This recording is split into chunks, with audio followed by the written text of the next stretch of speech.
Welcome to MPC on MCP, episode 5. Yes, episode 5.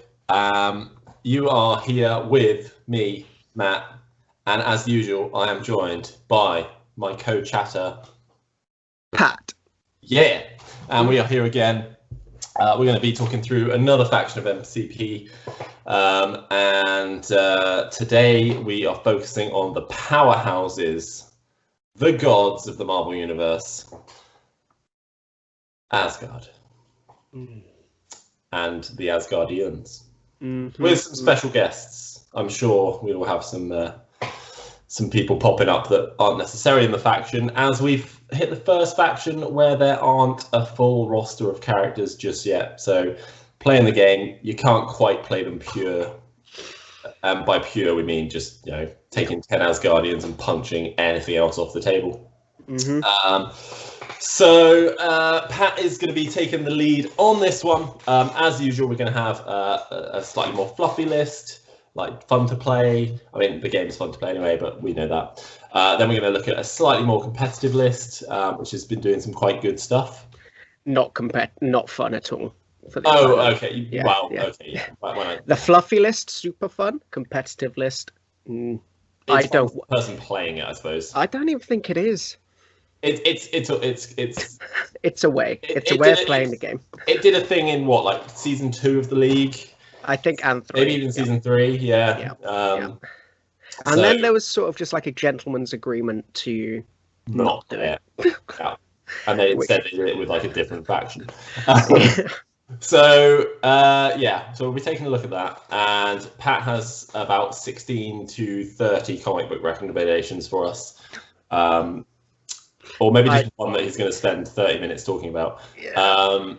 But we're going to cut him off at some point. I got it down to 5, and that's 5 minutes or 5 recommendations? Two very quick ones, like honorable mentions, and then 3 that I think everyone who is even remotely interested in Thor should be checking out. The other 3 that I've put forward. So yeah, cool. Nice. I wasn't prepared and get my app up. Right. So Pat.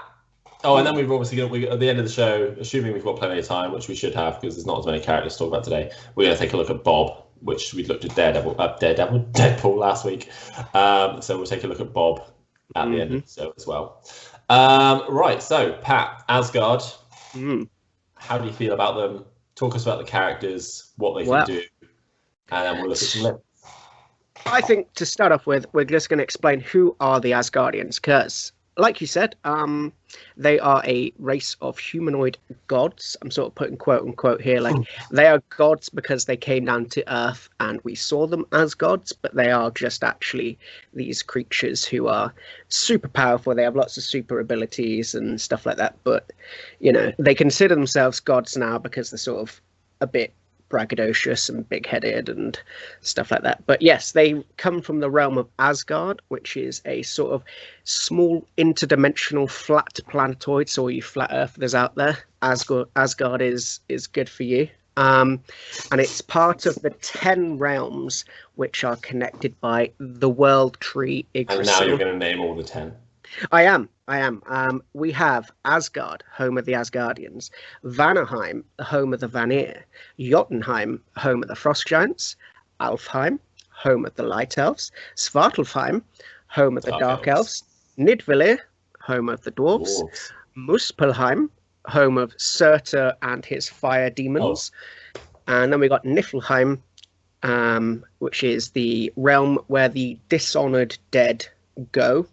And within Niflheim is sort of a region that Hela sort of rules over called Hell, which is where you go if you're neither dishonored or honored in life. Because if you're honored, you go to Valhalla. And then the 9th realm is Midgard, which is Earth, home of us, the humans. And really, that is the classic 9 realms until very recently, where the 10th realm was revealed to be Heaven, Heven, not heaven as in like Christianity heaven. This is a realm, but it is home of the angels, and it was separated from Yggdrasil by Odin. after a war with Asgard, and very recently, sort of in the last 10 years, has become part of the realms again and part of the Marvel Universe. So the Asgardians can move between realms with the aid of something called the Bifrost or the Rainbow Bridge, and it's sort of like a magical teleportation device operated and guarded by Heimdall, the All-Seer. And that's important because there's a very cool tactics card coming up, which I'll talk about, which uses the Bifrost. So I guess that was important to mention. Asgard first appeared in the comics in Journey to Mystery, issue 85, all the way back in 1962. And it was written by Stan Lee and his brother Larry Lieber, with art by Jack Kirby. And Thor, Odin's son, was actually introduced 2 issues earlier by the same creative team. And this creative team decided that comic readers already knew enough about the Greek and the Roman gods. And actually, Kirby read about the Norse pantheon a lot when he was a child, and he thought having a Viking god as a superhero would be cool, and it sort of would leave plenty of room for sort of lots of storytelling. He wasn't a normal man that gained powers like Captain America or Hulk. He was literally just a super-powered being. And much like the Norse gods of legend from our world, Marvel's Asgardians were worshipped by the Scandinavians and the British and stuff like that. And they all possess sort of superhuman attributes, including superhuman strength, speed, stamina, and durability. They have increased longevity and can regenerate from most wounds and understand and can speak any languages. They are, however, doomed. They're doomed to live and die and be reborn in an eternal cycle called Ragnarok. And in the MCU, Asgard was introduced to us in Thor 1, which is a so-so film. Seen again in Thor 2, The Dark World, which was a terrible film. Possibly more so-so. And we see it again in Avengers Endgame, with mentions in other films. Thor, however, has appeared in much more. He's appeared in all the Avengers movies, the Thor films, and in Doctor Strange's mid-credit scenes. So that's a little breakdown of Asgard and Thor and the Asgardians with regards to their history. But what about them in MCP? Well, like Matt alluded to at the beginning of this episode, they are actually one of the smallest affiliations in MCP. Not the smallest, we'll get onto that later. But they only have 6 members currently. So we have Thor, Loki, Hela, Valkyrie, Angela, and Enchantress. And so with that, that leaves us no 2 threats, 1 3 threat, 3 4 threats, and 2 5 threats. So it's a lot more restrictive when it comes to sort of roster building. And this means that normally Asgard teams are more elite with fewer characters, but generally they're tougher than the opponent's characters. There are obviously exceptions to this, but that's generally how it goes. Personally, I'm a massive fan of Asgard. I've played them pretty much since we started the game. They were one of the first lot of expansions to sort of come out with another affiliation as soon as they did. And that was a nice crossover with Avengers that I was also already interested in, so that's why I went sort of straight away.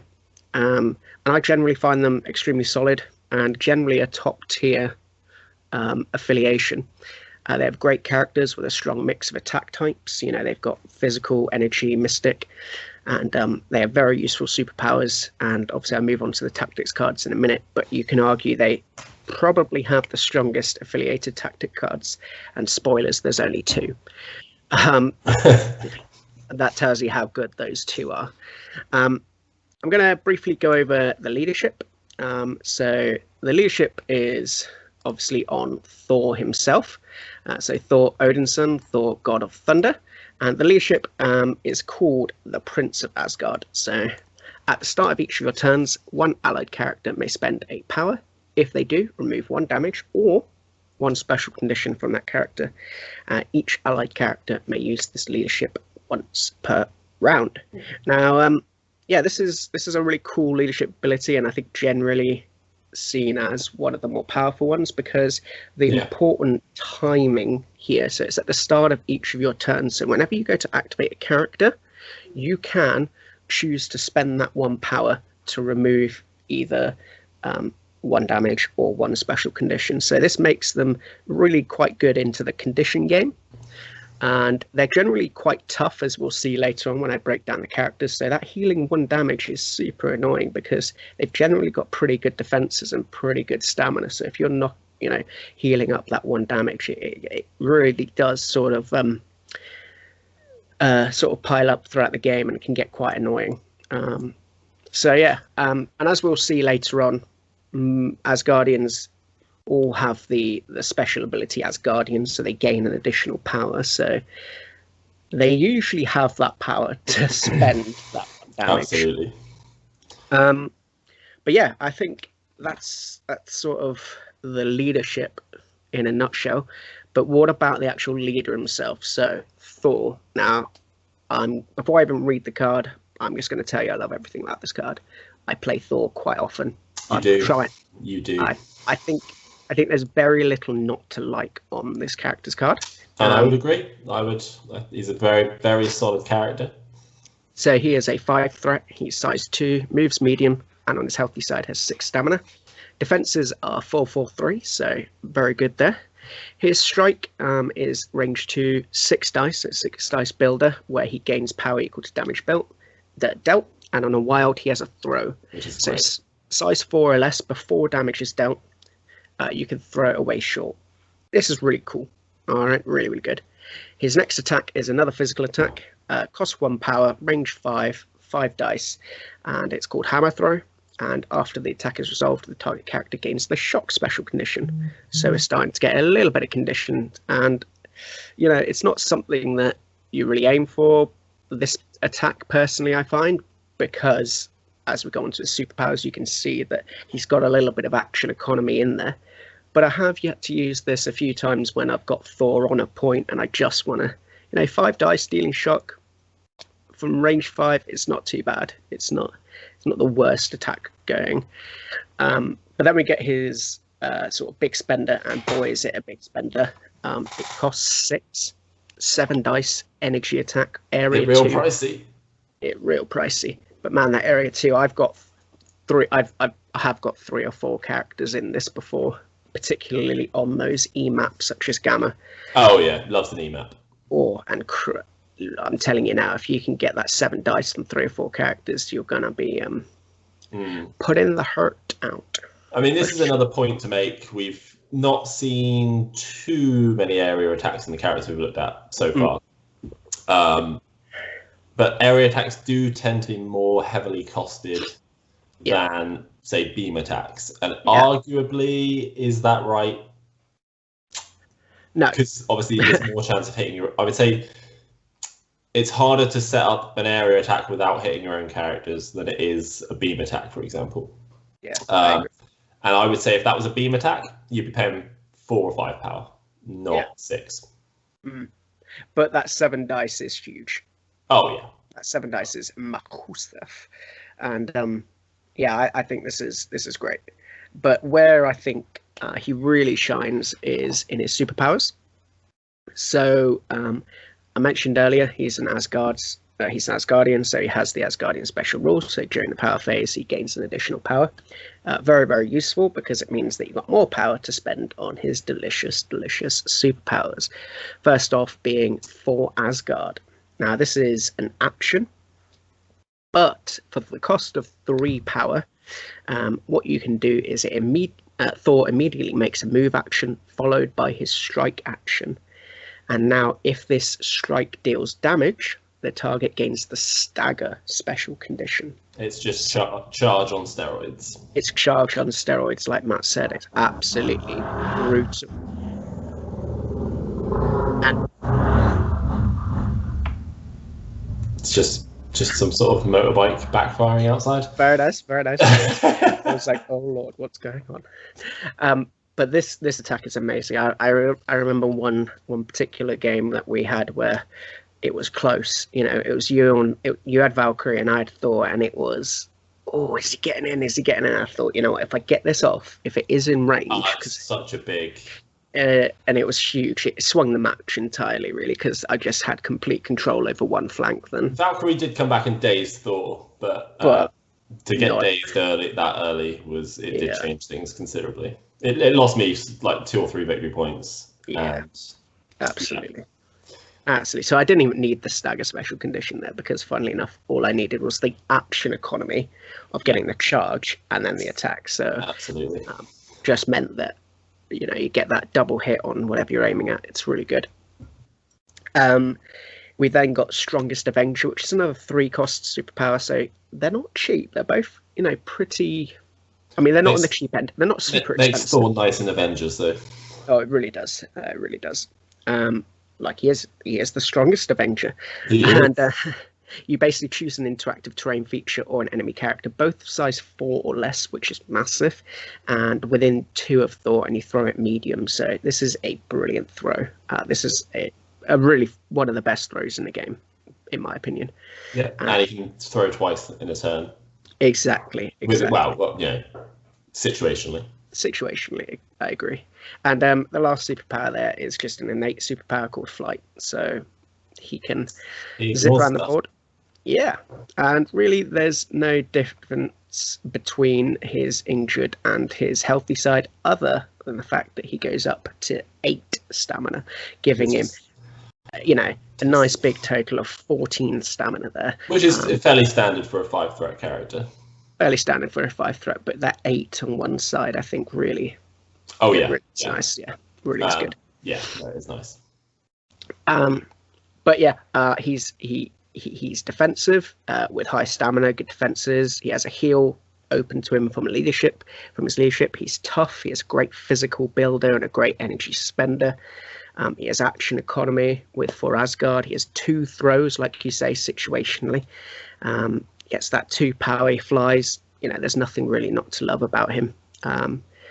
I sort of hold him personally as the benchmark for what you want an aggressive 5-cost character to do. Yeah. And really as a 5-cost leader in general, because he really does get things. Yeah, he does a bit of everything. He gets the ball rolling, and he can be really tough to deal with. He's tougher than he looks. That 4 physical and 4 energy defense, combined with particularly on his injured side with 8 stamina, he's not easy to shift. He's not easy to shift. I know. But I think that's enough about Thor. Let's go on to his brother, shall we? I put brother in quotation marks there. He's I was guessing in what order you were going to do this, and I got it wrong. Adopted brother. And we've got Loki.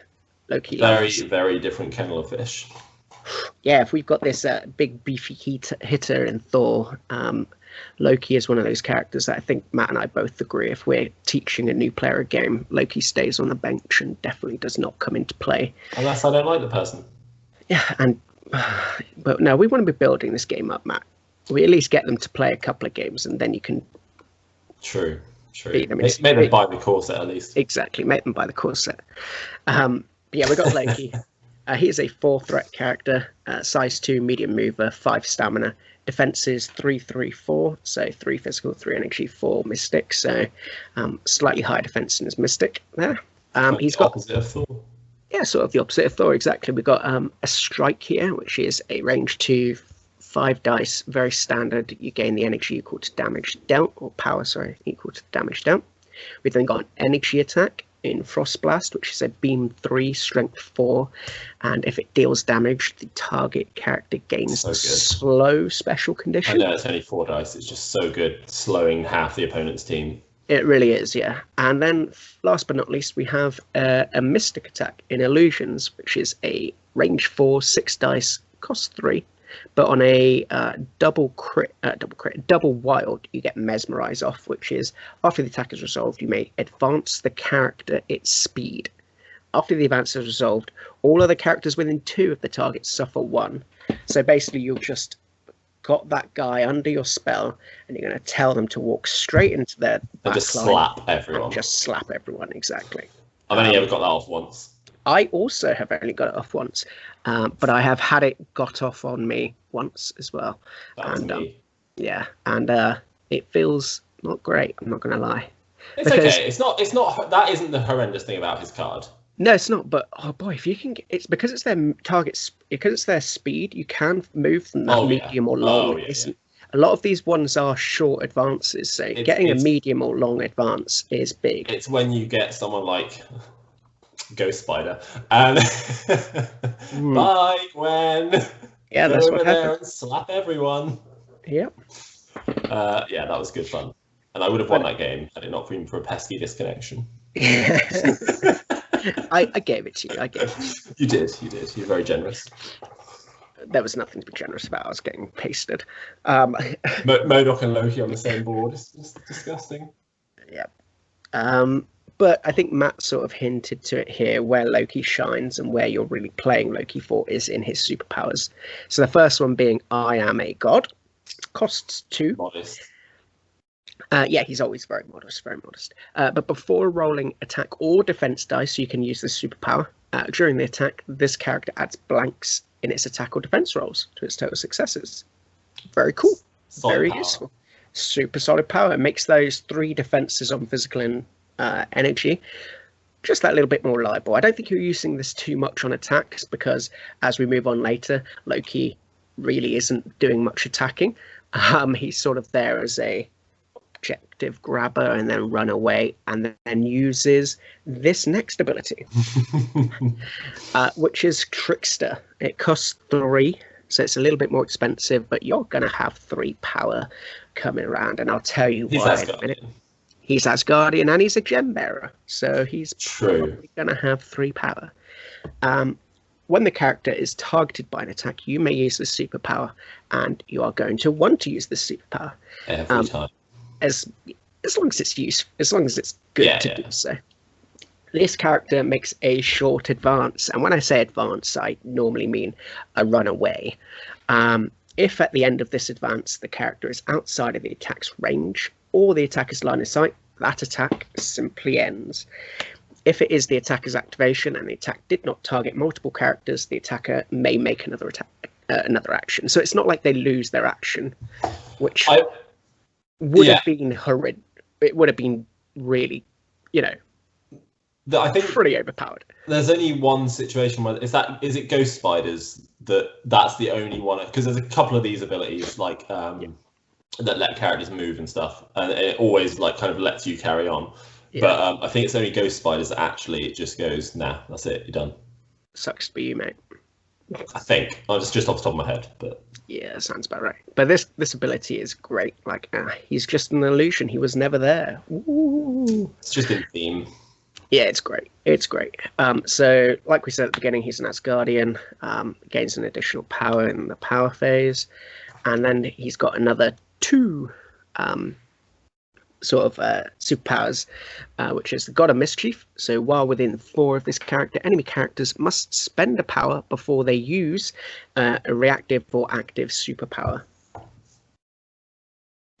That is, it's so annoying. And really, I think that sums up Loki here. He is super duper annoying. That's just my favourite bit on the card. I mean, it gets better. I'll tell you why it gets better in a minute. But he is a gem bearer of both the mind and the space gem. We don't often see him with the space gem. It's more often the mind gem. I can't remember what the space gem does. It moves your characters.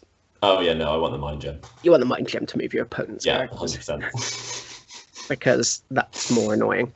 There really isn't too much of a difference between Loki's injured and his healthy side, except a line on God of Mischief.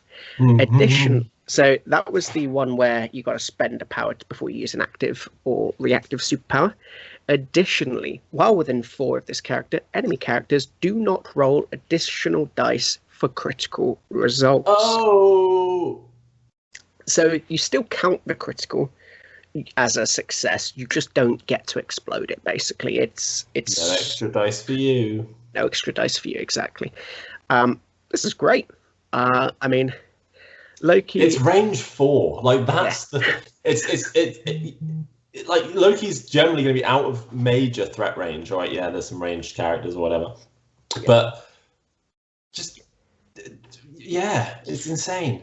Yeah, I mean, really, the fantastic trickster superpower with I am a god and god of mischief, it just makes him so annoying with his actually, pretty good defenses and reasonably high stamina for his threat level. I mean, it's pretty average stamina for his threat level. Yeah, yeah. And like you say, he's often seen with the mind gem, which with the illusions attack, if you ever do have to attack, can really add so much control to his already great suite of abilities, in my opinion. And I think with the competitive list that I'll show you later on, he is obviously seeing more play, but I definitely am guilty of not playing Loki as much as I think he deserves to be played, because... And I think I'm the same in the, like, he's been in a few of my lists, but especially like the teaching games and things, obviously I don't want to include him. But definitely the more people we get involved locally, the more I will be chucking him out on the table. Yeah, and I think because he has crossover in the Cabal as well. Oh, yeah. I think last week's episode really did whet my appetite for sort of a Loki Enchantress MODOK list where, yeah, there's just a lot of annoyance and a lot of control going on. But, yeah, we're talking about Asgard today. So, yep, that is Loki, God of Mischief. And next we have... Who do you think we have? We have Valkyrie. Okay, that's who I thought you were going to go with second, because she was in the same pack as Thor. She was in the same pack, but yeah, I don't know. I just wrote them out in whatever order I found the card, basically, after Thor. So, yeah, we got Valkyrie, Brunhilde. She is the sole 3-threat character of the Asgardians. Oh, and really 3-threat. She is a size 2 medium mover with 6 stamina on her healthy side, and which goes down to 5 on her injured side. She has the very average defenses. Got the 3-threat average, yeah. Exactly, which is 3s across the board. She has a strike, range 2, 5 dice, gain power equal to the damage dealt. And her spender costs 3. It's called Dragon Fang. It's 7 dice, range 2. After the attack is resolved, the target character gains the bleed special condition. So basically, the bleed condition, if you don't know already, it's after that character activates, they take an additional damage. So it really makes your opponents think, oh, what do I do here? Like, if I activate them now, they'll bleed and die, or do I find some way of healing them up, or do I have to activate them before Valkyrie because I can't afford them to, lose an action, yeah, shaking the bleed. But what's really good about this attack is it has a wild flurry, which means after this attack is resolved, the character may make a strike attack. So it's a 2-in-1 basically, and on 7 dice, you're pretty likely to get that one wild off. I say pretty likely because Matt and I both have had very poor experiences playing Valkyrie. I don't think I've ever had that. I've never had the turn that I've seen happen against me or whatever. It's never happened for me. Yeah. And that really, I'm like, she sucks. But she doesn't. I know she doesn't. She objectively doesn't, because you look at the next thing, which is her suite of superpowers. So this starts off with Asgardian Might. So this is cost 2. Choose an interactive terrain feature or enemy character, both of size 2 or less, within 2, and throw it short. So this is your top of the range sort of throw for 2 power, basically. It's characters and terrain, which is nice. Yeah, exactly. I think obviously size 2, you're going to be hitting a large portion of the characters, but that does mean you've got to be careful because there are some big hitters that she's not going to be able to throw. But that's fine. If you can't throw them, just slice them up. Punch her in the face. Exactly. And you know what helps with that? A bit more action economy with her next superpower, which is Charge. Now, this is an action. Costs 2. This character immediately makes a move action, followed by an attack action. This superpower can be used only once per turn. Now, that doesn't have to be a strike. That can be a Dragon Fang. So yeah, this is great. Action economy is super important. You've only got 2 actions with each of your characters. So if you can get a 2-in-1, wicked, go for it. Getting a twofer. Getting a twofer, exactly. And I think this is brilliant on a obviously very aggressive card. And last but not least, we have Warrior of Legend. This also costs 2 power, and during the next attack made by this character this turn, it may change 1 die to a hit for each crit or wild in its attack roll. So what you want to really be doing is Warrior of Legending into a Dragon Fang, which then gets you the strike, right, guys? Right? That's what's meant to happen. That's what's meant to happen. I've never had it. I've never done it. I've never done it. And I know Matt's never done it. Oh, no, I definitely have flurried, but I've never had a roll where I've used Warrior of Legend and it's like gone into like a million hits. Nope. I mean, I played her a lot because she's in my probably my two favorite affiliations at the moment, which is A-Force and Asgard. And I've not had it done, and I'm very sad. But I'm going to stick with her because I think she'll come good one day. It'll be against me, and I'll go mental. And of course, she is an Asgardian, so she gains that additional power each power phase. And like I said, the only thing that changes is she loses a stamina, so it goes down to 5. But that still gives her 11 total, which is definitely above the curve for very a solid. Very solid. Yeah, I think the only thing I think we should point out with Valkyrie as well is the slight miscoloring of the Dragon Fang attack. This is a physical attack, even though it's colored yellow. So yeah, just don't get confused. It is a physical attack, all right, guys. But yeah, she's great. She nearly always makes the Asgard team because she is 3 threat, so she fills a niche. She can move charge turn 1 often, meaning that she's relevant all game because she can get right into the nick of the fight. There's a saying, but I can't think of it right now. Her defenses are pretty average, but her above average stamina helps you out there. And really the thing that will help you out mostly is the best defense is a good offense, and that's definitely the mantra that Valkyrie lives by here. 100%. She opens up a lot of crossover as well if you want to do like a dual or even triple affiliation team, because she is, like as mentioned, in the A-Force, but she's also in Defenders as well. Love me some Defenders. That's where I've been using her. Yeah. So. Yeah. I mean, please, Valkyrie, I've tried so many times. I just want you to work once for me. That's all I'm asking.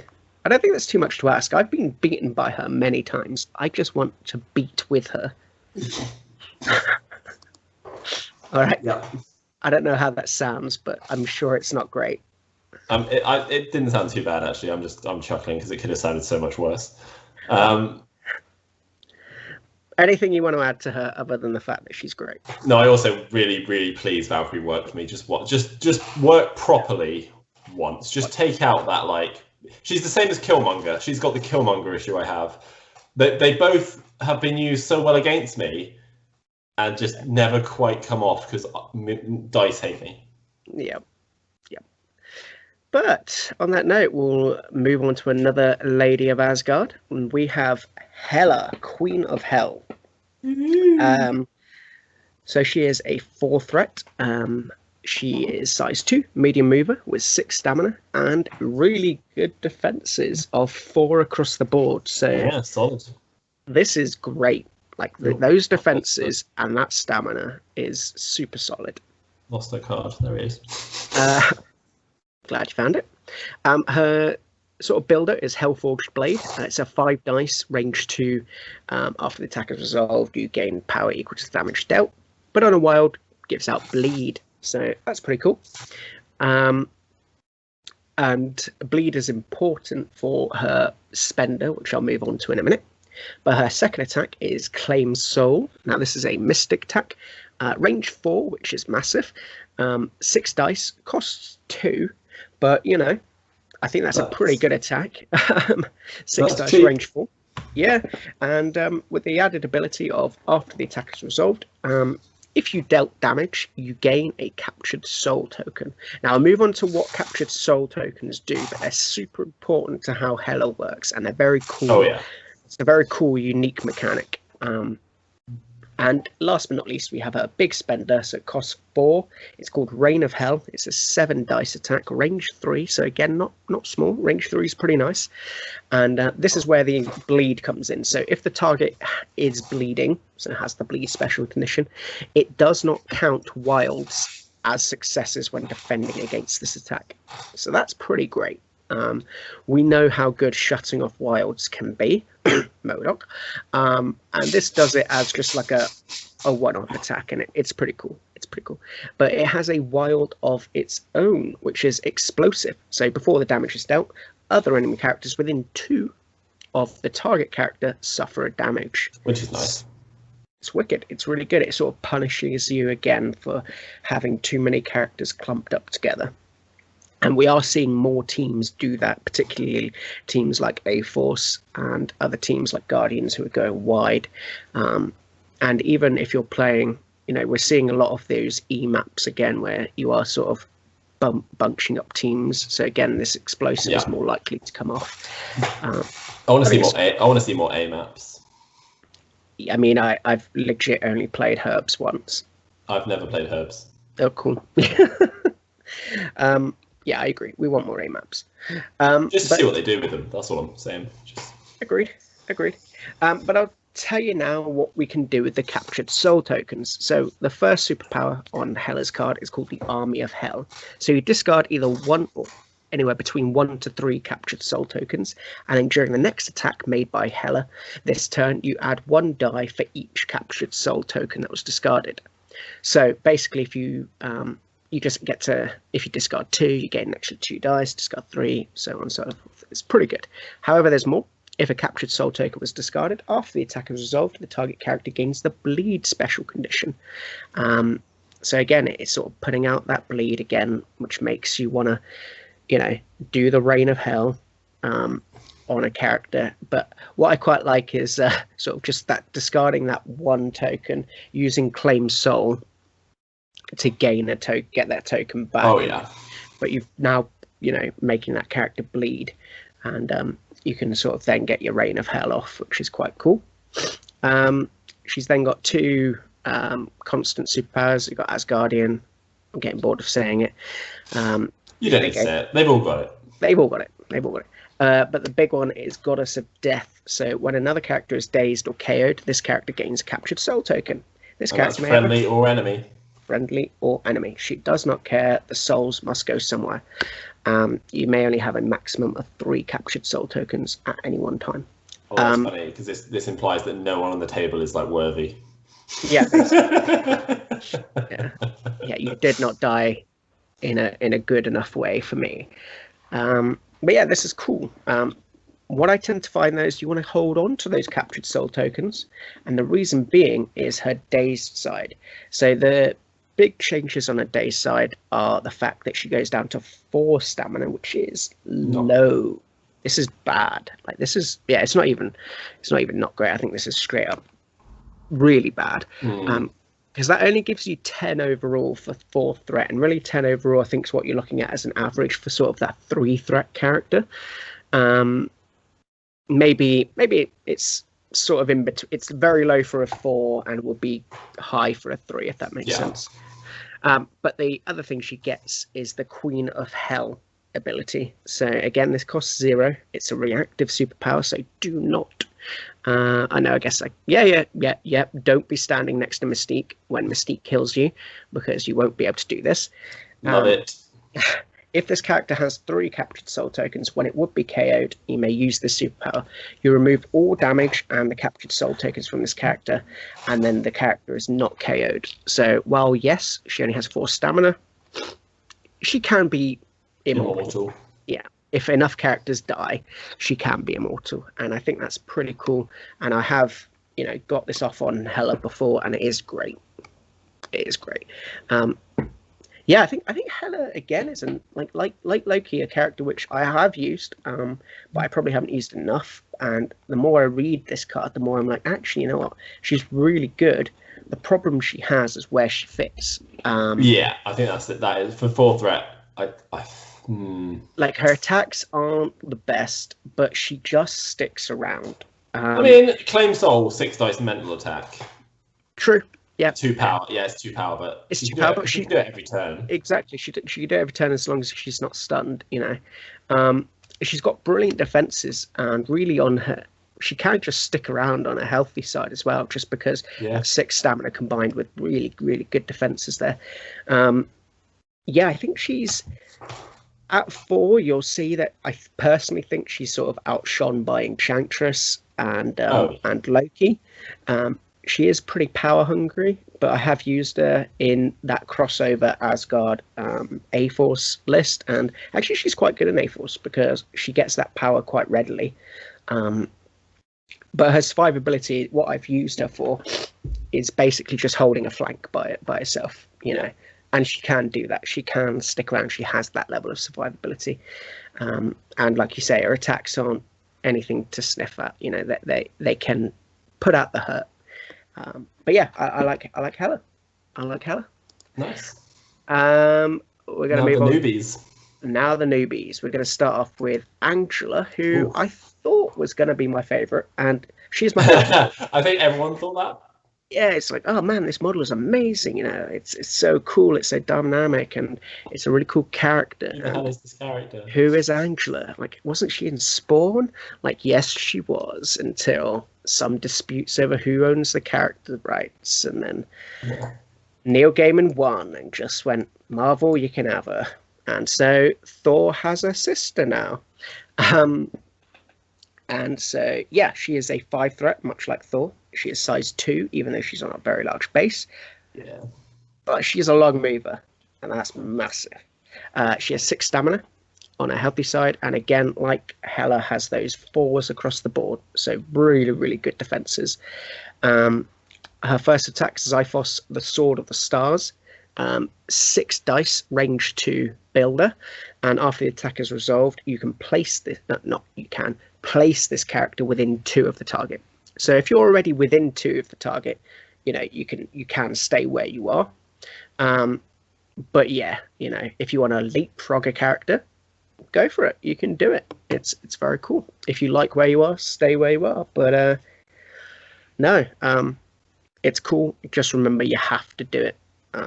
But you can choose to just be like, oh, stay where I am. Yeah. The next one, the Blades of Ichor. So this is a 1-cost attack. It is an energy attack. 5 dice, range 4. And if you hit, so all you need is a hit on this one, you gain Pursuit. So before damage is dealt, this character may advance towards the character short. So another bit of maneuverability we're already seeing now. You know, she's on a large base. She's a long mover. She has a place on her builder. She has a pursuit on her first attack. You know, these are very. It's looking like a very maneuverable character, and that's exactly what she is. And her build, her big spender. Her big spender. I'm putting in sort of air quotes there because it's pretty variable. You know, you don't always want to use it, but it's Heaven's Wrath. So obviously she comes from, or she is one of the angels. She was took part in that war, and that's why she was sort of locked away and whatnot. She is so this is a range 3 cost and only 4 dice. However, you do get to add dice to the attack roll equal to the target size. So like we were saying earlier, a lot of the characters in the game are size 2. So, you know, if you're up against a size 2 character, you're probably, you know, 6 dice for 3. I don't know. I'm not massively convinced, but once you get to 3 or 4, I think you're laughing, really. Once you start sort of getting up to that 7 dice, I think that's what you want. Yeah, that's fair. But yeah, on a double crit and a wild, you get Cleave. So after the attack is resolved, this character may make an additional Heaven's Wrath attack without paying the 3 cost. This additional attack must target the original target character, and this attack does not have the Cleave special. So you can't just keep chaining them into each other. But yeah, she gets to slice twice if you get that double crit and a wild, which obviously on 6 dice probably isn't likely. You're even sort of 7 is probably of not course. a huge chance, but yeah, it happens. Obviously, the more crits you roll in the original roll, the more chance of getting the wild. Yeah. Exactly. And you get to hold a hammer, and you're up against a size 3. You know, you're then looking at sort of 8 dice, and then I've got it off more than once, I will say. But it needed exactly that combo to go off. But yeah, cool attacks. a lot of maneuverability in just the attacks itself. The first superpower we have is Odin's daughter's might. So she is the daughter of Odin. It costs 2, and now this is a throw, but it's slightly different to the ones we've seen before. You can only choose an interactive terrain feature of size 4 or less within 2 and throw it medium. You can only do this once per turn. This is a wicked throw. I know it's only terrain, but you know what? It's size 4 and you can throw it medium. For 2 power. For 2 power. I would very much like to just chuck size 4 things at puny characters all day long. See how you like that, you know. Oh, yeah. You like a building to the face? No. No one likes a building to the face. So, yeah, I think this is great. I think it's a really, really useful power. But personally, the best success I've had with Angela is sort of as either a flank holder and dealer with, like, so you say your opponent has sort of 2 characters on a flank, or you get her to the back line where there might be slightly squishier characters. And the reason being is she has the ability Angelic Assassin. So again, it costs 2, but if this character dazes or KOs an enemy character with an attack during its activation, this character may use this superpower. This character immediately advances short and makes a Xiphos the Sword of Stars attack. You can only do this once per turn. So this makes it not very likely, but it makes it more likely that you can sort of take out 2 characters in one turn. Yeah. And if you're taking out 2 characters in one turn, boy, is Angela doing work, because that's really what I found. She isn't going to love going up against a big character like MODOK. She isn't going to love going up against a Magneto or a Kingpin or a Thor even. What she wants is those sort of groups of 3 threats, or a 3 threat and a 2 threat next to each other, and then she will wreck face. And yeah, I've seen it happen. I've had it. I do it. I've done it multiple times, because like Valkyrie, she's in A-Force and she's in Asgard, which is the roster that I really like playing at the moment. So I've been using her a lot. She has the living ribbons. So basically what this means is you cannot place the movement tool across her base when you're moving or throwing her base. And then you cannot re-roll or change attack dice when targeting this character with attacks. So people were saying, oh, this means you can't throw me because you've got to touch the movement base. No, okay. They have cleared it up because they've sort of reworded it on Medusa's card. Yeah. But the reason I think this is better on Angela is because she's on that large base. Yeah. And then finally she has flight. The main thing, I think the only thing even that changes on her healthy side is that she goes up from 6 stamina to 7 stamina. Because obviously she needs it. She does need it. 13 for 5 threat, that's not great, but she does have brilliant defenses, so we'll leave it at that. Yeah, I love Angela. She's new. I know obviously we've had her since about September in the UK.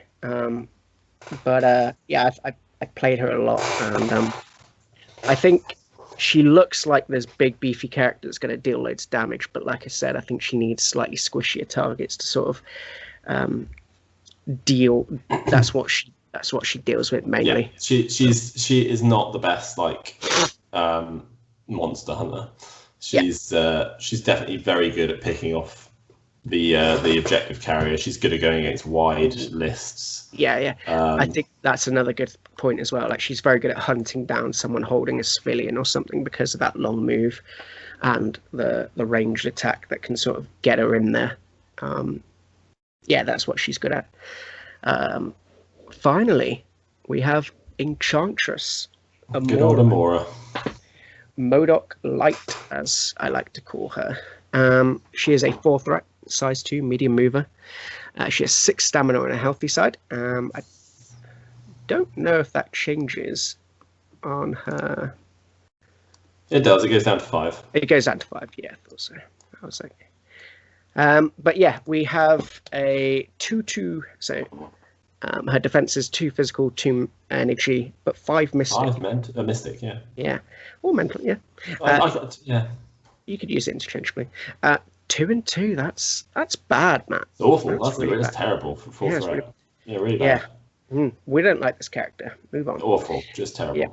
Her first attack is an energy-based attack. Beam 3, 5 dice. After the attack is resolved, you gain a power. But on a wild, sap power. So before damage is dealt, the target character loses a power for each wild in the attack roll, and then Enchantress gains that amount of power. Wait a minute, Pat. Are you telling me that her builder is a Beam 3 with sap? Yeah. Interesting.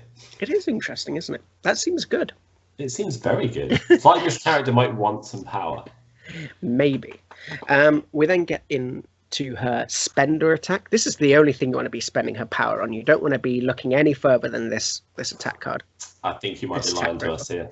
I am. So this is a 7 dice, range 3, 3 cost mystic attack. That's not like it. 7 dice for 3 power. Yeah, and what we have here is a sort of build-up of how many wilds did you roll. So, did you roll 1 wild? Yes. Well, your opponent gains the slow special condition. Did you roll 2 wilds? Probably not. Probably not. But if you did, they get the stun condition as well. Now, did you roll 3 wilds? Almost certainly I did not. I don't think I've ever seen 3 wilds. Neither have I, because I mean I think I've only probably used this attack twice, in all honesty. But if you did roll 3 wilds, your opponent also gets the stagger condition. So that is slow, that is stun, and that is stagger. This person is conditioned up to the max, because those are a very nasty combination of triggers there. It's just not going to happen. So I mean, it is, but very, very unlikely. Yeah, statistically unlikely. Yeah, don't bank on it. On it. Yeah, don't count on it. But really, this rest of the card, the lower half of the card is what you really want to be. It's why you're bringing Enchantress, should we say? It's for her suite of superpowers. So we've got first up, Amora's Kiss. 3 power. Choose an enemy character within one of this character. Move an asset or civilian token that the chosen character is holding to this character. You just stole my point. This character is now holding that token. This character may not hold more tokens than the crisis specifies. But that was my hammer. It's now Enchantress's hammer. I hope you're okay with that. I'd be more okay if it said you can only use this power once per turn. Yeah, I mean, to be honest, I've not had to use it more than once per turn. Oh, I've seen it used more than once per turn. Oh, wow, okay, that's great. That's wicked. No, I just to take, like you say, to move that asset or civilian, it's big. It's really big. It can swing a game, genuinely. I mean, I've won a game off literally Siren's Calling, which we'll move on to. Well, we'll talk about it now. We'll do it a little bit out of order. Oh my god. You crazy. Siren's cool. I'm a madman. Costs 2 power. Choose an enemy character within 3 and advance that character short. A character can only be made to advance by this superpower once per turn. Now, really, you can see the combo there. You lure in your opponent with your beautiful Siren song. Thank you, Matt. I was going to do it, but you're welcome. No, that was beautiful. And then you kiss them, and you take all their goodies. So the grand total of 5 power. It won me the game because just dragged the character over. Well, I moved up, Rainbow bridged up, and then Sirens called someone in and then gave him a kiss, stole the thing, and won. Nice. Yeah, it was brilliant. And it's a really great combo, and it really does sort of add that control-y element.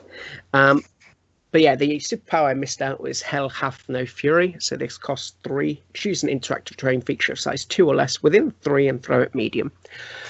You can only do the superpower once per turn. Not a great throw. It's not a great throw, but it is within 3, not within 2, like a lot of throws. And it is medium, not short, like a lot of throws. So it has a large range, but interactive terrain feature of size 2, that is 3 power you're just lumping out at somebody, but you've got better things to be spending your power on, like bringing in your opponents and giving them a kiss. That's what you want to be doing. She has an Asgardian, blah, blah, blah, blah, blah. She has flight. But the final superpower alludes to the fact that she has those rather weak physical and energy defenses, and this is called enchanting. So when an enemy character targets this character with an attack, it may use its mystic defense regardless of the attack's type, unless the attacking character pays 2. Very nice. It is very nice. Early on in the game, quite often your opponent might not be able to spend 2, or maybe they have to think, do I use my normal builder attack, which is less likely to kill Enchantress, but I can spend the 2 to make her, use her physical defense? Or do I use my, spender attack, but then not have enough power to get her away from the 5 energy? And it's a toss-up. It's difficult. It makes your opponent make decisions, and when you have to make your opponent make the decisions, makes it more likely that your opponent's going to make a bad decision, and bad decisions win you the game. Agreed. Yeah, all I know is she's amazing everywhere I've seen her. She can move opponents. She's very controlling. She moves assets. That defense 5 is great. I don't have a bad word to say about her other than the fact that she might be too powerful. There, I said it. But that's sort of all the Asgardians. And like Matt said, that doesn't leave you with enough characters to build an entire roster. So you really have to be looking at good allies. Now, I'm very briefly going to touch on a few things. When I did the Avengers, I went through a whole list, but really what I'm going to be looking at here is the fact that leadership ability really helps the tanky characters in general, because healing is more likely to be useful on characters that are more likely to survive a double hit. But these tanky characters, sort of like MODOK, She-Hulk, Thanos, etc., anyone with big stamina and high defenses, are generally higher threat, which Asgard already have. Asgard want those lower threats to be able to sort of give you that flexibility in roster building. So what you're looking for are characters that, again, are tanky. So you do have them at 3. You've sort of got Taskmaster, Deadpool, and I've been thinking about Lockjaw because he has a little bit of movement shenanigans that you can use. I know he's not overall the most survivable, but his superpowers, I think, work quite nicely with the Asgardians in general. And then at 2, you've got Okoye, who I think works very well in Asgard. But I've mainly played Asgard as a dual affiliation with Avengers and A-Force. And if you take all the Asgardians, you've got that 3 slots to fill. If you take Loki and the Mind Gem, I'm just ignoring the Space Gem there, that sort of gives you the 3 slots. And with those 3 slots, you really want to, if you're playing pure Asgard, you want to come up with some utility characters, so characters that are going to help you out. So when I go on to the slightly more competitive list, that's sort of what Dashguard have done. The Dashguard list, which is, I'll talk about it in a minute. It's not my favorite list, but it's very competitive, so I feel like we have to talk about it. It's all to do with hide muscle, and you really want to be trying to get some utility characters there. But before we get onto that, I very quickly want to talk about tactics cards. There's only really 3 I want to talk about. We have 2 affiliated tactics cards, and then 1 which has Loki and Thor, so I thought we might as well talk about it. But we have Odin's Blessing, first of all. This is a reactive card. Whenever an allied Asgardian character would be damaged by an enemy effect, they may spend 3 power to reduce the amount of damage to 1. Not by 1, to 1. This is bananas. This card is, arguably one of the best cards in the game. It's a brilliant get out of jail free card.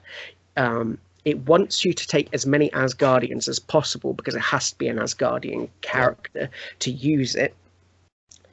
But who cares? Because this is, it's so good. It gives you that ability to throw Thor out into the middle or throw Angela out into the middle and just say, you know what? If you get that spike, it doesn't matter because guess I'm going to just reduce it.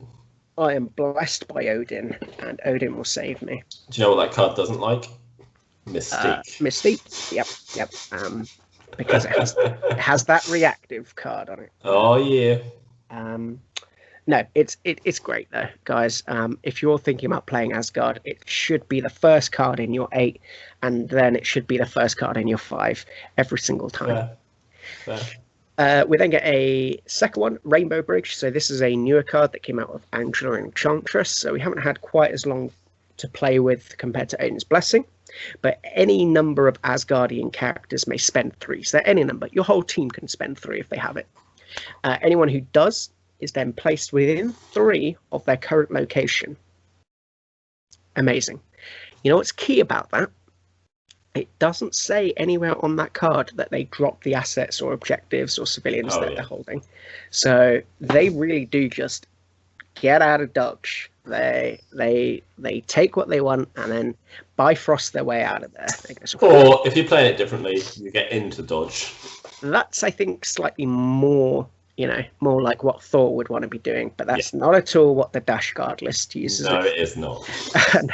and like I said, I'll talk about it in a minute, but I'll grit my teeth when I do. And last but not least, we have the sibling rivalry card. So this Help. I mean, it should be called Get Help. I mean, what's really funny, I don't know if you knew this, Matt, but when they were spoiling the card on their sort of Twitch streams, they literally broke Twitch chat because they wrote Get Help so many times. Like, it literally broke. Yeah. So it's an unaffiliated card, but it needs Thor and Loki. They need to be within 2 of each other, and they both get to spend 1 power. So it costs 2, but split across two characters. This is great. Thor then throws Loki medium, just like that scene in Ragnarok.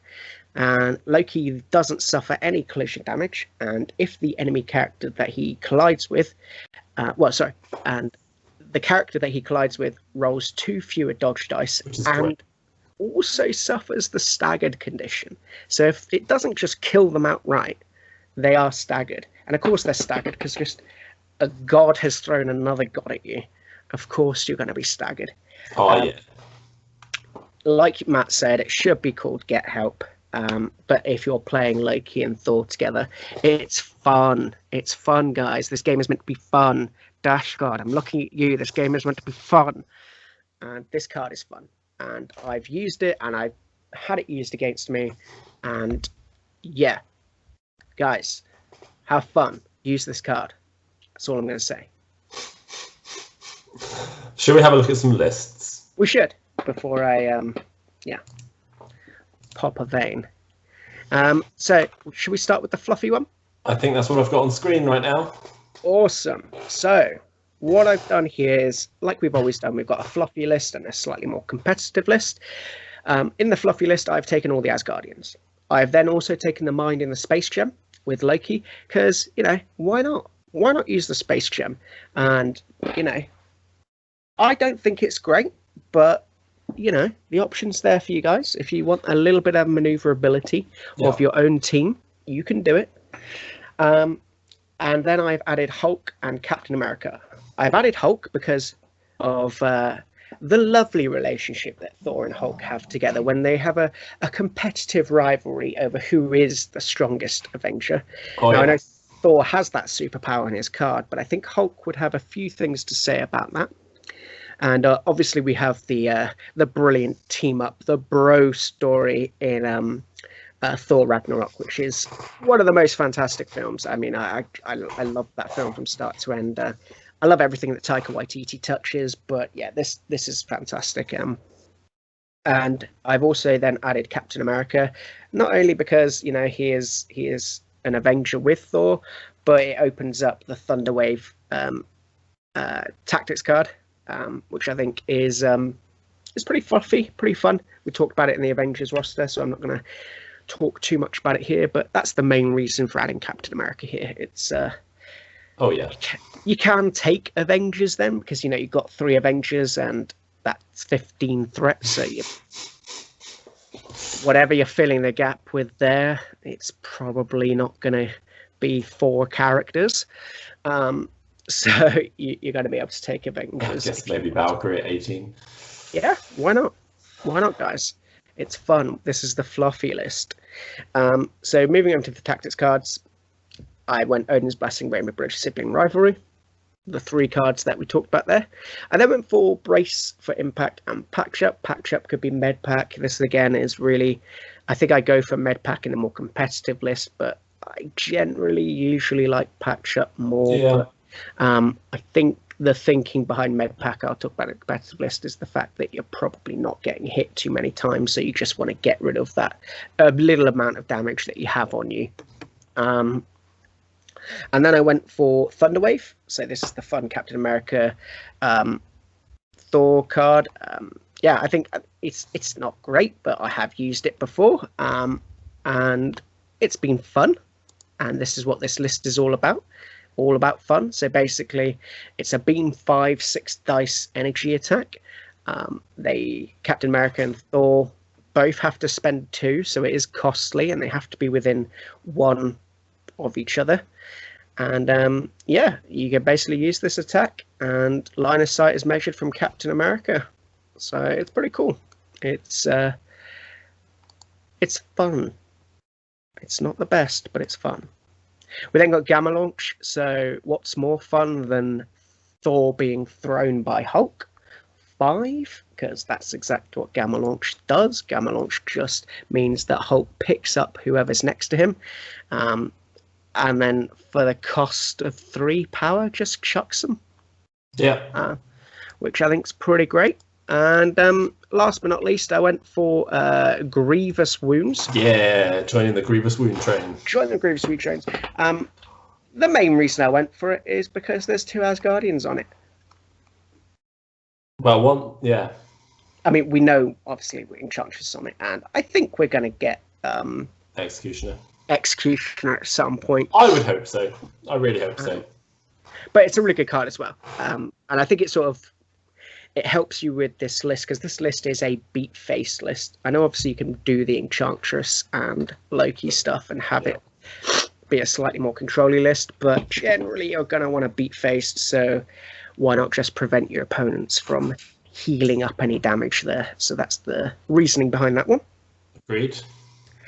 And to be honest, the crises here, not too much thought went into it. I basically went for Fear Groups the World, because all to do with Hammers, the Siege storyline, a lot to do with the Asgardians. We like it. Panic Grips the City as evacuation efforts continue. This is like the heroes have come to save the day, and in a lot of the storylines I've read, it's sort of like, Asgard is under attack and the big heroes have to sort of save the Asgardians. So it doesn't say that, it has to be set on Earth. You could be having this fight on Asgard or wherever, an alien planet. Absolutely. Obviously, with Asgardians being this sort of alien creature, we're on with alien ship crashes in downtown. So maybe the Asgardians want to do, they want to know where it came from, or maybe it was... Maybe it was an Asgardian ship. Maybe they're the bad guys in this. Who knows? Cosmic Invasion, Black Order descends on Earth. So, again, they're another sort of cosmic level threat. So maybe we need some strong, tough Asgardians to come and save the day. Deadly meteors.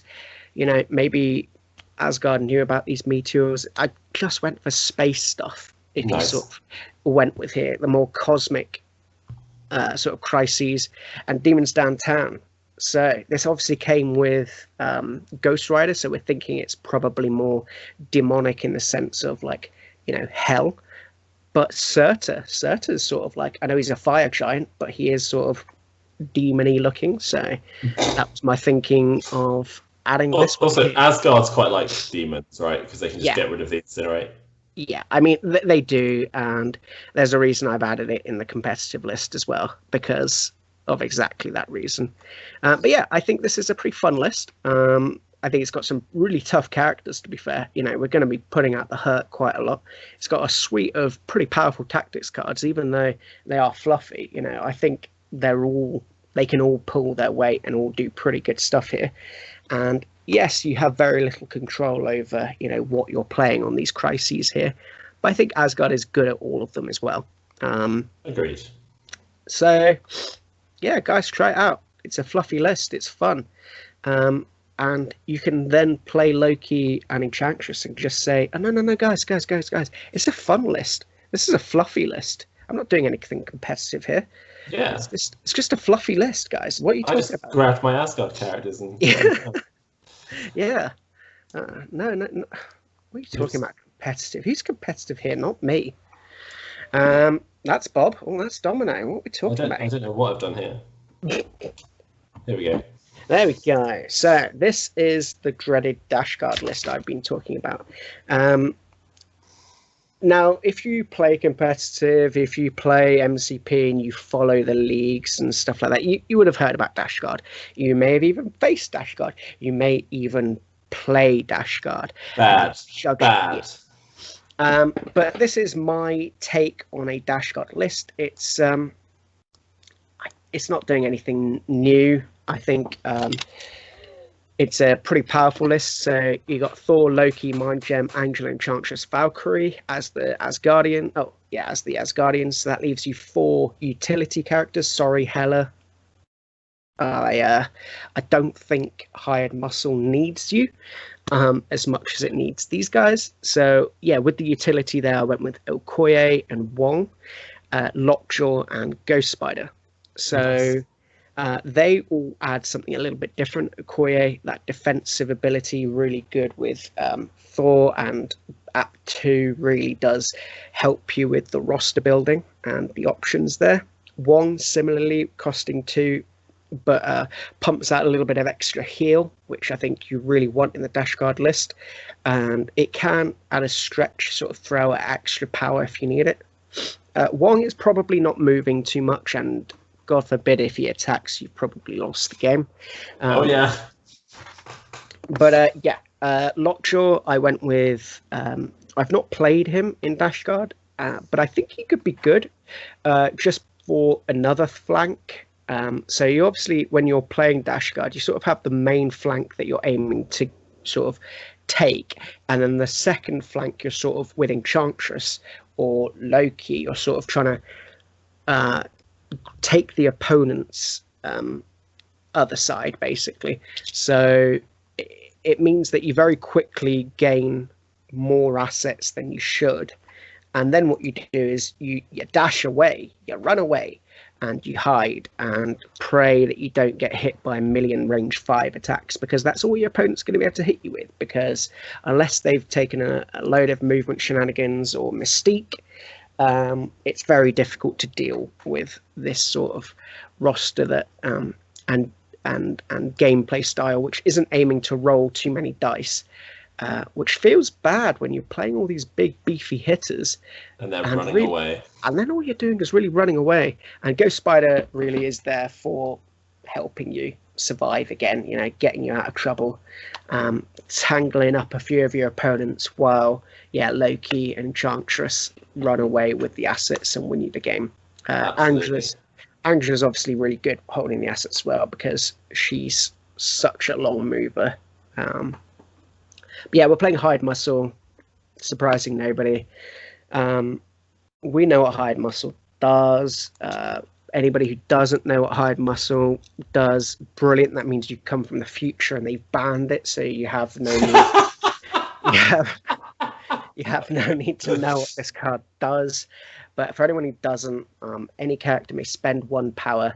Each civilian token within 3 is then placed within 2 of its current position. So obviously it's good with Asgard, because you get the power to both play this and then pick up the civilians.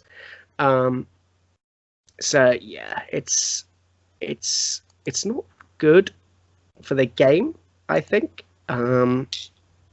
But we're playing it because this is the competitive list. We've then got Odin's Blessing, Rainbow Bridge, and Sibling Rivalry, much like the fluffy list. I actually still think Sibling Rivalry is good in a more competitive list. I think the stagger it can throw out is good. Exactly. And getting, And it's an extra medium move on Loki. It's an extra medium move for Loki, exactly. And then Loki can really, even though Loki is going to be in the thick of things, his defensive tech really can keep him alive. And then he just runs away with, his own superpowers. We've got Advanced R&D to just manipulate the power a little bit more if you need it, particularly on sort of Enchantress and Loki. Climbing gear just for the extra bit of maneuverability and movement. And then I've gone for brace for impact and med pack. Again, med pack interchangeable with patch up, but I think in Dash Guard it's more useful to just heal that little bit of amount of damage more often at a lower cost. So with the crises, really what you're trying to do here is play the panic or spider infected. Those are really what you want to be doing. Hammers, I think, Asgard is just brilliant on hammers in general, but you know, you're going to be getting one of the other two. And I think if you're playing the hired muscle play, so if your opponent, for example, doesn't have Mystique and scares you out of playing at hired muscle, you can then play the hammer game if you want. You know, Angela, Thor, Enchantress, Valkyrie, these characters are still brilliant in the hammer game. And then with the other ones, I sort of went with Deadly Meteors, Terrigen Mists, and Demons Downtown. So we sort of touched on Demons. Asgard's good on Demons. Terrigen Mists is slightly better than Fisk, simply because Fisk gives you the stun. This was pointed out by Wargaming Dad when I sort of bounced off this list against him just to see if he thought it was okay. And yeah, he sort of was like, actually, you know what, stun's not great because when the Asgardians get their power, they'll only get one power, whereas poison isn't quite so bad as that. And then Deadly Meteors. Yeah. So really, the hired muscle game is pretty much always open to you if you want it. And if you don't, you get to play on demons or hammers and still be brilliant. So it's a bit of an obnoxious list. It's not one that I will try. I put it out there. I've said I'm never going to play hired muscle. I want it gone from the game. I used to think I just want it restricted, and then I actually got dash guarded properly. And you know what? It's not fun and it's not good. It forces you to build a roster that can play the hired or play against the hired muscle. And I think when such a large portion of the meta is then having to be, well, how do you beat hired muscle? You just remove that part of the game. I think. I do still feel it could just be made to Criminal Syndicate only. Absolutely. I completely agree. And I would have no problem with that if we just had a little errata, a little oracle, just saying, you know what, this is now a Criminal Syndicate card. Fine. Because you know what, it's not super obnoxious to play against. No, it can still be bad, but it can't. It doesn't. It's not as abusable. Completely agree. But yeah, those are my lists. Those are the lists I went with there. Sorry, it's a super competitive list, but I sort of did want to show you the two sides of Asgard. And like I said, I'm really playing Asgard on A-Force at the moment, and that's been real good fun. And apparently it's quite scary as an opponent when you've got these two BT down affiliations, and they're like, oh my god, yeah. Like, what do I do here? There are some rough characters combinations there. Oh yeah. But that leads on to my favorite part of this podcast, and that is the comic recommendations. So I'm a massive fan of the Thor comics in general, and I've already told Matt to rein me in if this podcast goes on. I'm going to say it now, Pat. You've got 20 minutes maximum. I don't even need 20 minutes. It's fine. So I'm going to get a few things out of the way. So I sort of, before I move on to what I consider the pièce de résistance of Thor comics. So I've got two honourable mentions I'm going to touch on very quickly. We've got the first is the first 6 issues of J. Michael Straczynski and Olivier Coipel's Thor from 2007, sort of span out of Civil War. And we have a resurrected Thor in the body of Donald Blake in Oklahoma, and subsequently the movement of Asgard to floating above Oklahoma in America. Oh my god, that's so good, actually. Yeah, sort of cool. It's a really cool story. And actually, it's a bit more of a mystery novel as Thor travels around America trying to find the other Asgardians who've been sort of reincarnated in human bodies. But this storyline also deals with the fact that Thor was cloned by Tony Stark during the Civil War. And so Thor confronts Tony Stark there, and it sort of also deals with the political complications of, you know, Asgard, the realm now, just sort of, or it's the Asgard, the city. Asgardia is the sort of plane, but Asgard, the city, floating in Oklahoma. It's fun, it's different, and to be honest, it's very pretty. If you are purely a visual reader, like I'm not purely a visual reader, but I like the pretty pictures. It's stunning to look at. So guys, go check out J. Michael Straczynski on his Thor run. Don't touch his Spider-Man stuff. It was the worst Spider-Man anyone's ever read. We have the next honorable mention has to go to Donny Cates and Nick Klein's current run of Thor, which is going on at the moment. We're only 13 issues in. It only started last year in 2020. The writing is awesome. The art is on point, and Thor has become the herald of Galactus to defend the universe against the very thing that destroyed Galactus's own universe, the Black Winter. So that's the sort of first arc, and it is amazing. Donny Cates kills it. You know, he did a brilliant Venom run. Pick that up, guys. He did the King in Black, which I'm sort of waiting to be over, and then I'm going to read it in one big go. This is the current crossover, and he's doing the Thor stuff at the moment, and like I said, he's knocking it out of the park. Very early days, only 13 issues in. I hope this creative team stays together because it looks brilliant, and it's a brilliant read. So the first one, the first sort of comic that I wanted to talk about is 2011 to 2013's Journey to Mystery. So it's not a Thor comic. It's sort of just Journey into Mystery. This is written by Kieran Gillen and then by Catherine Immonen. But really, I want to focus on the first arc, which is written by Kieran Gillen, and it's 25 issues, and it sees Kid Loki dealing with his adoptive uncle, Cole Borson, who is Odin's brother. He is the Serpent. Sees him dealing with Mephisto, Damon Hellstrom, who is the son of Satan, Captain Britain in UK, the Manchester Gods, Surtur, and of course Thor and the other Asgardians. Like I said, the next 10 issues are written by Catherine Immonen, and it features Lady Sif front and center. It's fun enough. Deals with the Warriors 3, Heimdall, who, if you didn't know in the comics, Heimdall is Lady Sif's brother, and Beta Ray Bill popping up. But really, the main recommendation is the Kid Loki part. That first 25 issues of the Journey into Mystery. If you really pick it up at any point in that run, maybe not while it's like the first part of it is just coming out of, I think it's Siege, as it's coming out of Siege.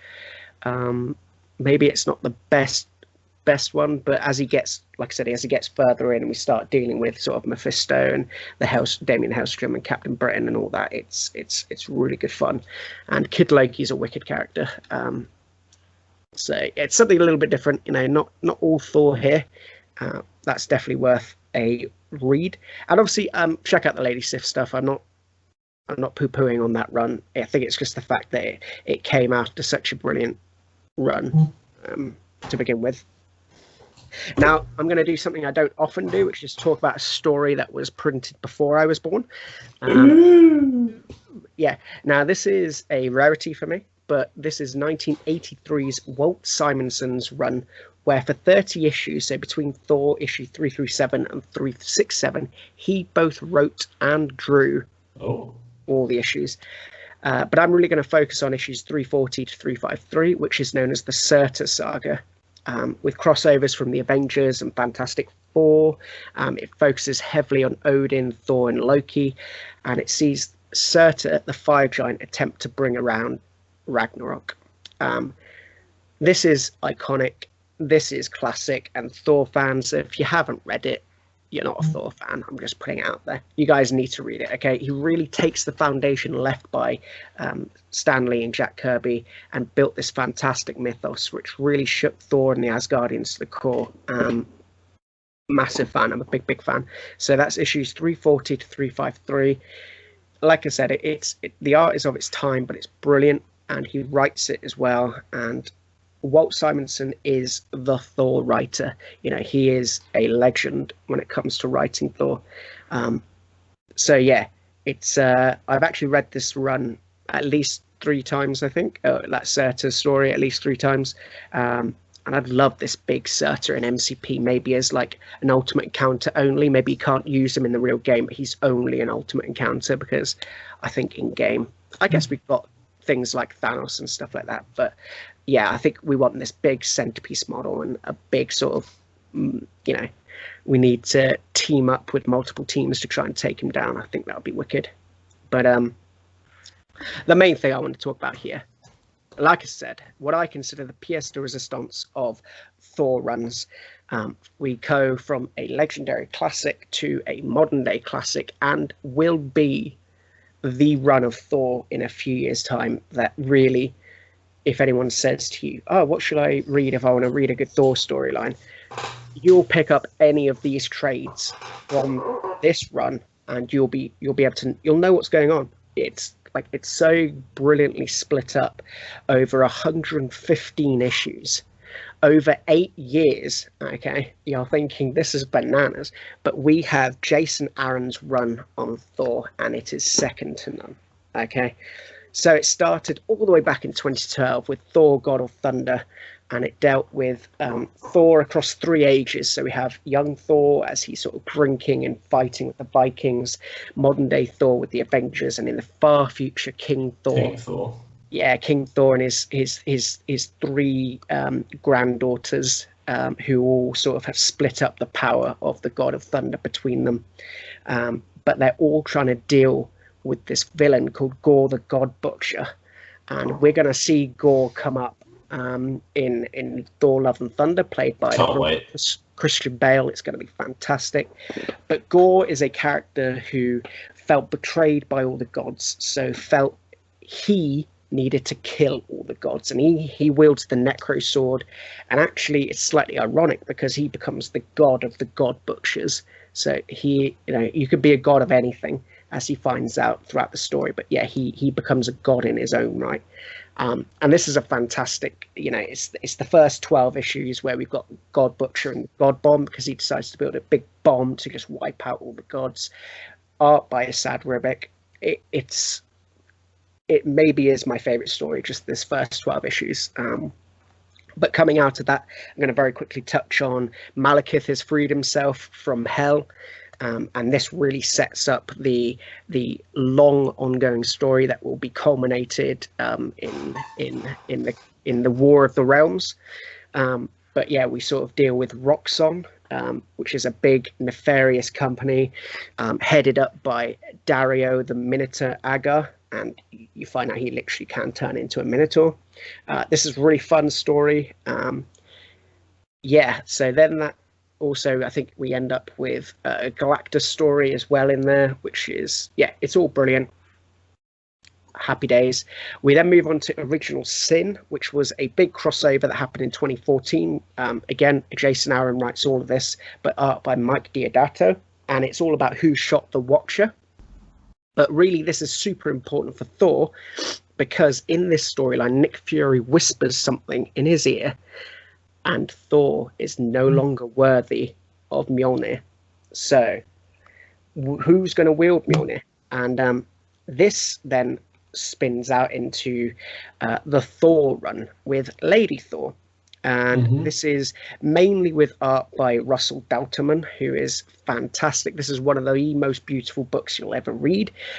So this is a 9-issue the first Thor run is sort of 9 issues before we get to Secret Wars sort of crossover. But yeah, this is amazing. And in that sort of Secret War crossovers, it deals with the Thors, and there's sort of like a sort of murder mystery where all the different Thors of the universe sort of get together, and there's like Frog Thor and things like that. It's pretty, yeah, Thor. It's pretty good fun. Jason Aaron wrote those. It was a 4-issue storyline, but we basically go from that Thor all the way to the Mighty Thor. So again, this is with art by Russell Dalterman. So really, the first sort of 9 issues can just be tacked on to the next 30 issues that come. And yeah, this deals with more about Dario Aga making a deal with Malekith, and really what you're now seeing is Malekith getting his claws in all the different realms, and really making his stand as the big villain of this story. And alongside this, we had a Unworthy Thor storyline with art by Olivier Coipel, who, again, I'm not going to gushed over enough. Fantastic. But yeah, this is all about sort of Thor trying to find his own weapon and his own way in the world now that he isn't worthy of Mjolnir. But yeah, it has like Beta Ray Bill crossover. It has Hela. It has the Black Order. It's a pretty cool 5-issue run here. We then go into the Asgard Shi'ar War, where all to do with the Phoenix, where we need to try and stop the Phoenix Force. But the underlying story there is, again, Malekith has stolen the Queen of the Light Elves, so he's getting his grips in all these other realms here. And also we find out that he gets Muspelheim as well in control, or he starts controlling there. So again, we're sort of getting Malekith as the big bad. And that really leads to the death of Thor. Now, I'm not going to talk about exactly how this happens, but this was issue 700 of The Mighty Thor. Jane Foster as Thor.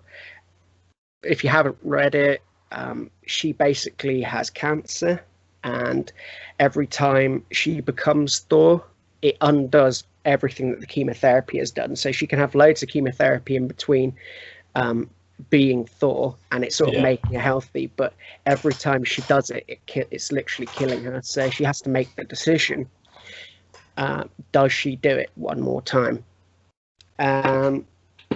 You could probably guess the answer, because next we have Thor for 16 issues with art by Mike Del Mundo, and again we have Odin's son as Thor wielding Mjolnir and other hammers. Actually, there's a lot of hammers in this storyline. He's trying to get all the hammers. But yeah, this is really cool, and it all leads up to War of the Realms, which is the big war between the Dark Elves, the Frost Giants, the Trolls, the Angels, the Fire Demons, and they're all making their way to Midgard. So, we've got a lot of Thor, we've got, Avengers, everything like that. It is beautiful. Again, we've got art by Russell Dalterman, and really the writing is just on point. This is a fantastic way to culminate, really sort of like 100 issues of storytelling that did really start off all the way in that second arc, really, of Thor, God of Thunder. And then we sort of, like any good story, we have a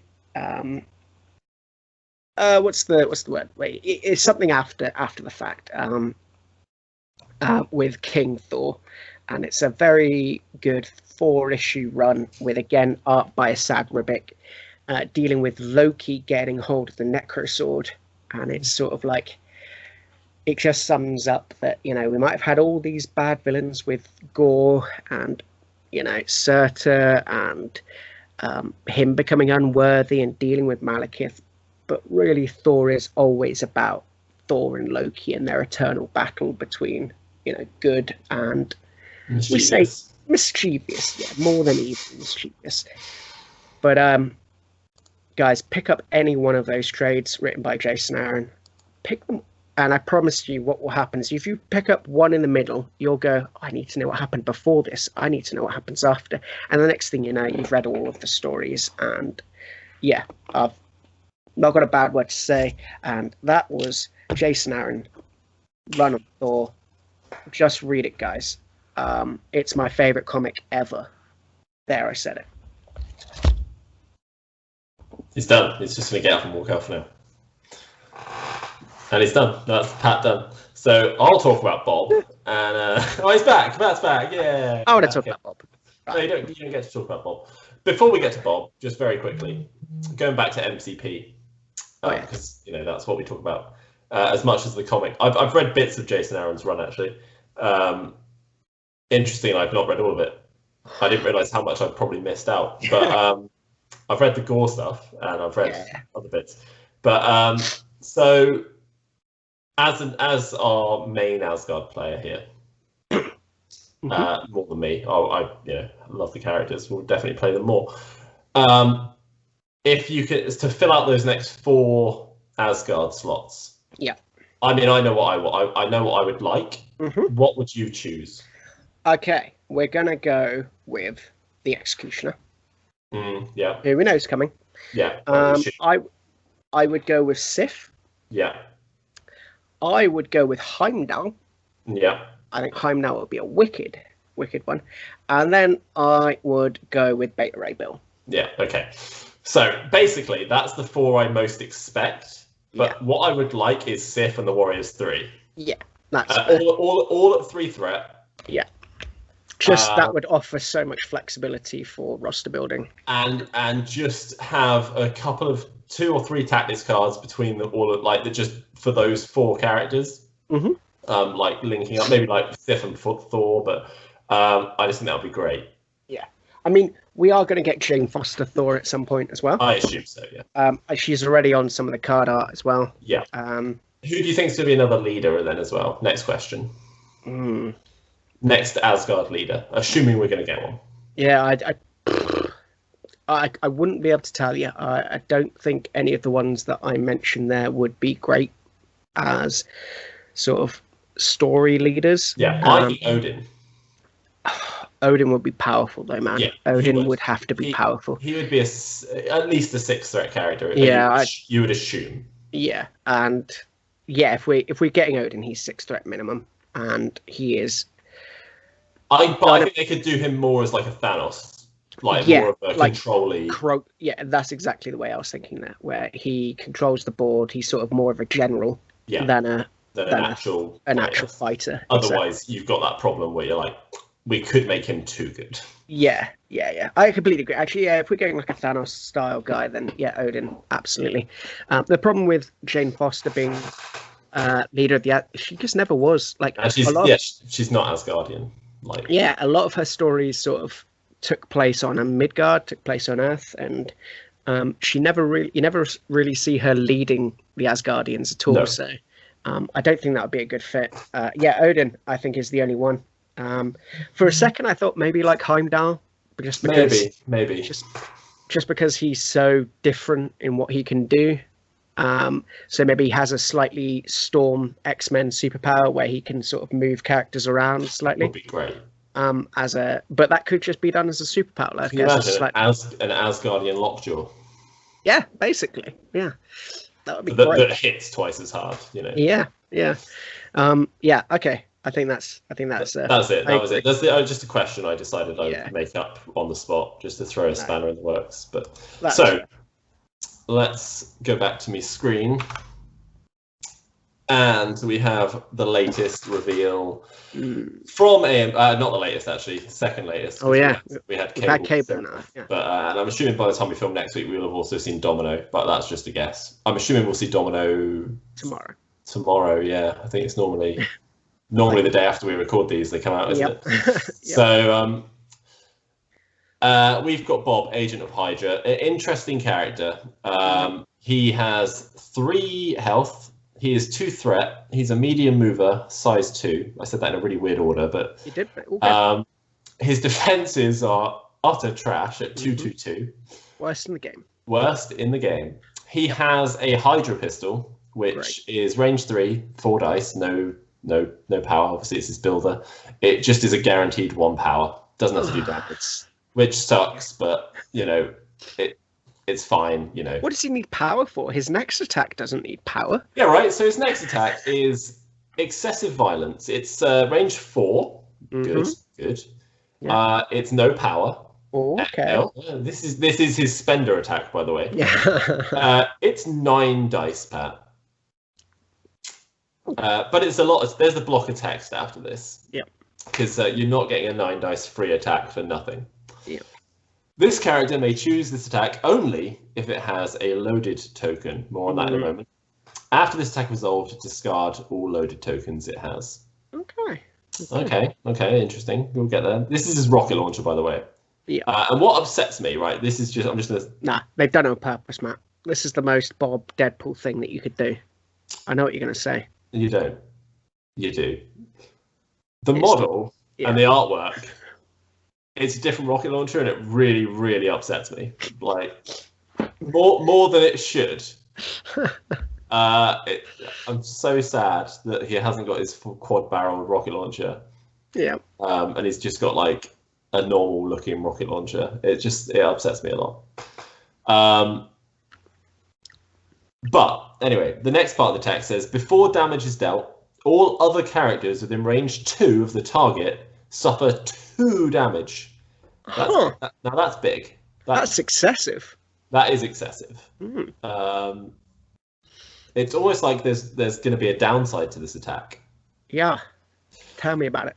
Also, before damage is dealt, this character, as in Bob, is thrown away from the target character small. This throw is resolved by the player controlling the target character. Yeah.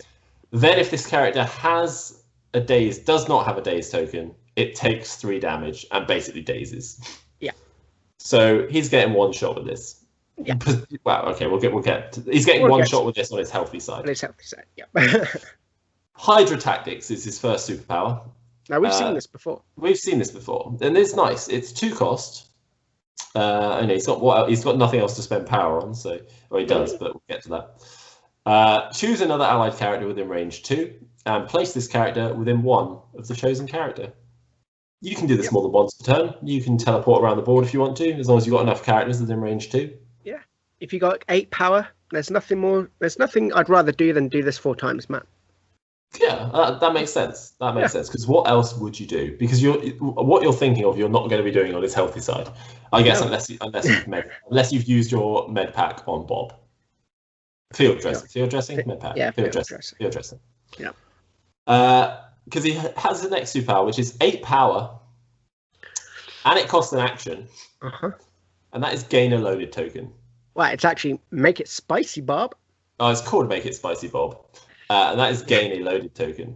So if you're somehow alive after firing excessive violence, you can potentially do it again for 8 power. And his always-on superpower is Mon Caliente. Caliente.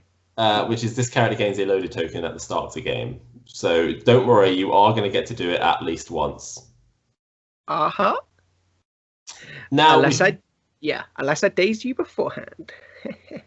Well, even then, you get to do it, I guess. Yeah. So we're going to flip now to Bob's injured side. Nothing changes. Almost nothing changes. All the powers remain the same. All the attacks remain the same. He does gain a new superpower, though, called But How. But how? That's better, yeah. How Pat said it. If this character does not have an activated token and would be KO'd by having damage tokens placed on it, it gains a dazed token instead. During the cleanup phase, when you would normally flip this character as a result of a dazed token, it remains on its injured side, but removes 3 power. If at any time Bob is the only character you control, you lose the game. Bob does not know what to do when he's by himself. Bob will just leave. He will just go, I'm done. I'm leaving. So he's immortal? He isn't immortal because he might have been activated. Okay, yeah. A good character, a good player will make him immortal.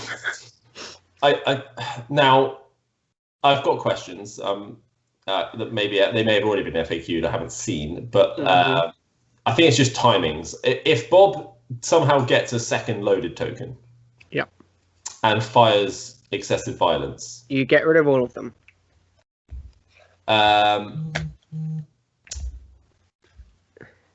After the attack is resolved, this character loses all loaded tokens it has. Yeah. So assuming he gets another one, fires it, gets dazed again. He takes 3 damage, obviously, from firing it. If that is his first action, does he gain an activated token? Or does he daze before he gains his activated token? On his healthy side?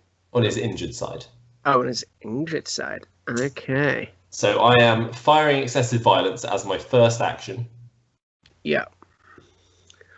Do I daze before I gain my activated token?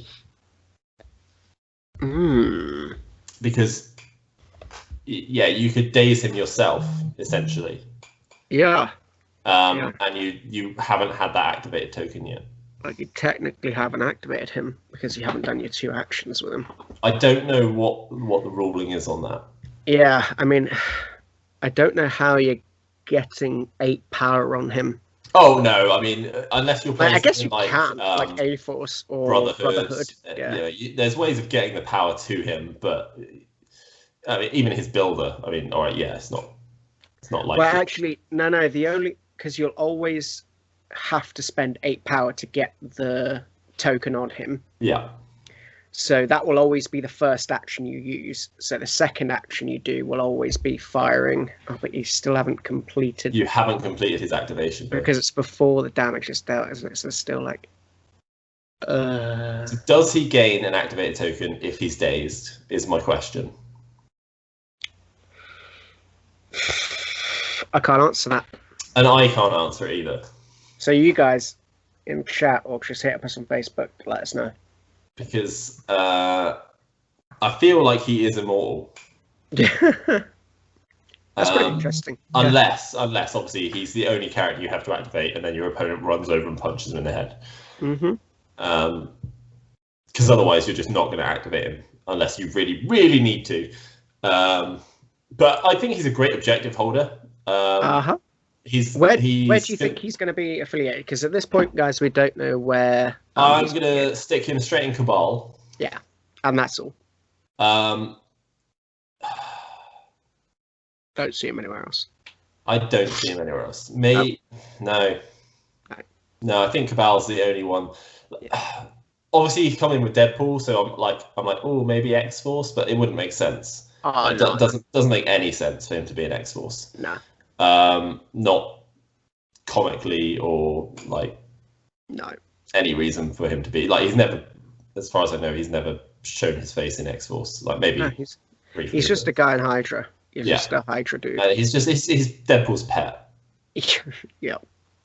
And where do you think he's good then?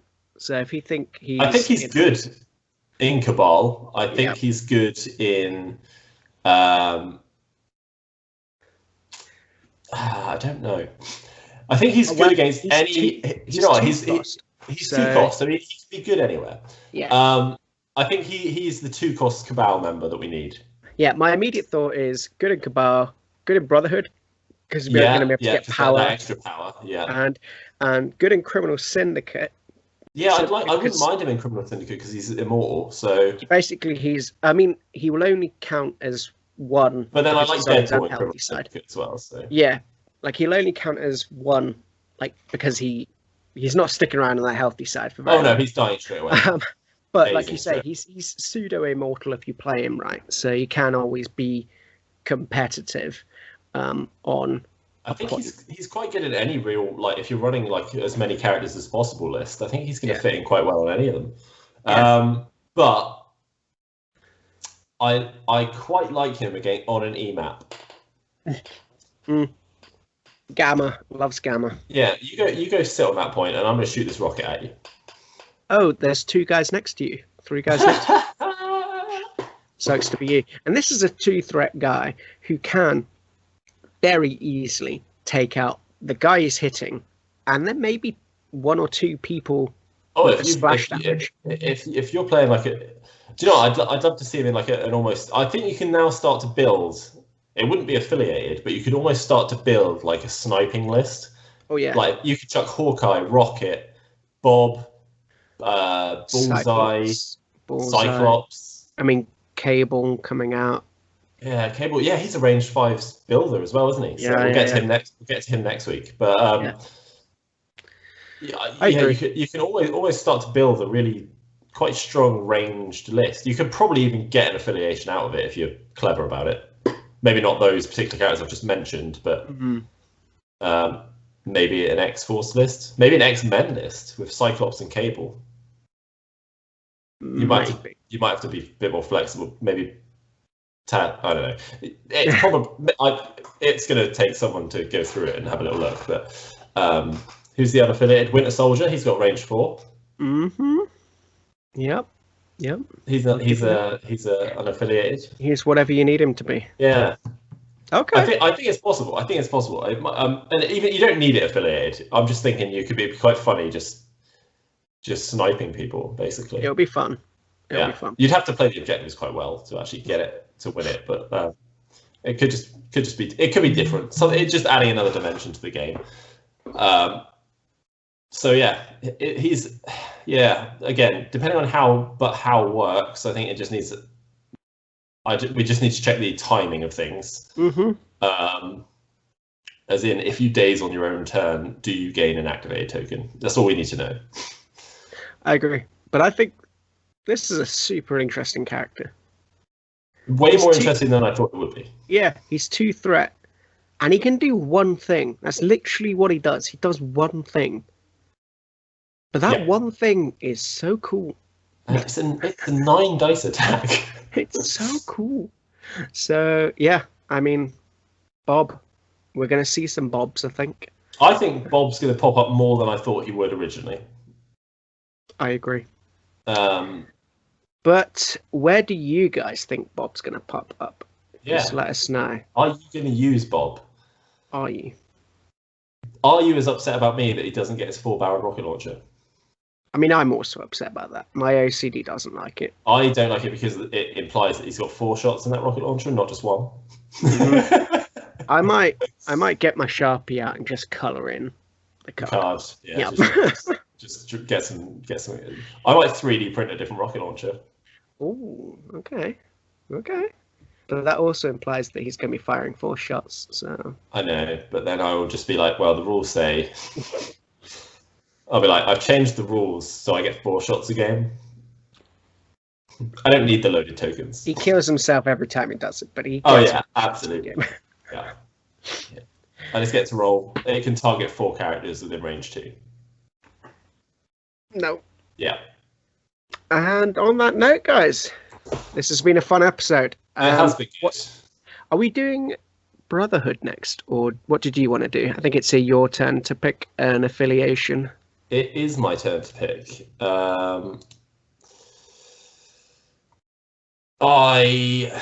Shall we leave it as a surprise? I think it may be Criminal Syndicate. Okay, yeah, that's cool. And jump back to another big list. Yeah, nice. We may throw a spanner in the works and swing out with Brother. I kind of want to hold out till Quicksilver and Scarlet. Yeah, we want more characters. That's fair. Yeah, I agree. And I think Criminal Syndicate is probably one of the most formed we've got currently. So maybe Criminal Syndicate. I might even just throw a curveball in and hit someone else, but probably Criminal Syndicate. Cool. Well, this has been fun. I hope you guys get to play Asgard and love them as much as I do. And read some comic book, guys. Read Thor, Jason Aaron. Do it. You heard it here.